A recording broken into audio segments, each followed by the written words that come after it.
अस्सलाम वालेकुम। तकरार ड्रामे दोस्तों नेक्स्ट एपिसोड जी एक नई अपडेट अची चुकी है। तव्हांखे इहा ॻाल्हि ॿुधाईंदा हलूं दोस्तों, तकरार ड्रामे जी जेको हाणे क़िस्तूं अचण वारियूं आहिनि इन में कुझु नवा मतिलबु अपडेट अचण वारा आहिनि, नवा अदाकार एड थियण वारा आहिनि। इन जे हवाले सां तव्हांखे हीअ अपडेट ॾींदासीं।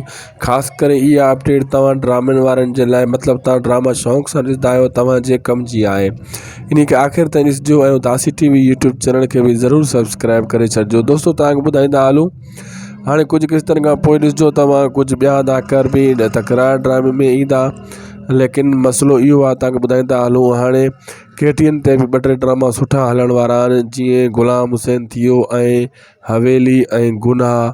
ये KTN जा ड्रामा थी सघे तो नेक्स्ट हफ़्ते में स्टार्ट थी वञनि। ऐं जेको आहे सिंध TV ते बि यानी इन जा पंहिंजा ड्रामा भी स्टार्ट थियण वारा आहिनि। अॼु राति मतिलबु छंछर जी राति आहे, अॼु राति तव्हांखे ड्रामो मिलंदो मक़तल जी पहिरीं क़िस्त अॼु राति छंछर राति ऐं आर्तवार राति भी रिलीज़ कई वेंदी, यानी 8 ॾींहं में 2 क़िस्तूं मक़तल ड्रामे जूं मिलंदियूं। ऐं उन खां पोइ अॻे सूमर त थी सघे थो त हो ड्रामो हलायो वञे मोहब्बतनि जो माॻ, लेकिन थोरो उन खां पोइ न कयो त अज़ीज़ कंबराणी पाण बीमार हुयो, उनजो वालिद साहब फ़ौत थियो ऐं खजू यानी पीरू भी बीमार हुयो कुछ ॾींहं पहिरियों। माना अदाकारनि जे करे मेन अदाकार इहे आहिनि, डायरेक्टर भी इहे आहिनि, इन जे करे मोहब्बतनि जो माॻ ड्रामो पहिरियां थियो। बहरहाल हाणे जेको आहे 2-3 ॾींहं अंदरि इहे ड्रामा जीअं जीअं KTN जा भी हलंदा त ऐं अहिड़े हिसाब सां हिन ड्रामे खे तकरार ड्रामे खे वधाइण जे लाइ कुछ नया इन में सिस्टम एड भी कया वेंदा ऐं अचण वारे क़िस्तनि में तव्हांखे इहे ॾिसण में वटा मिलंदा ऐं हाणे ड्रामो अञा दिलचस्प बणिजी वेंदो। दोस्तों असांखे ॾींदा इजाज़त,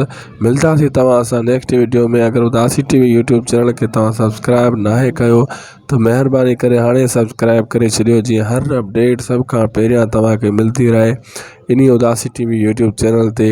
असांखे ॾींदा इजाज़त, मिलंदासीं नेक्स्ट वीडियो में। ख़ुदा हाफ़िज़।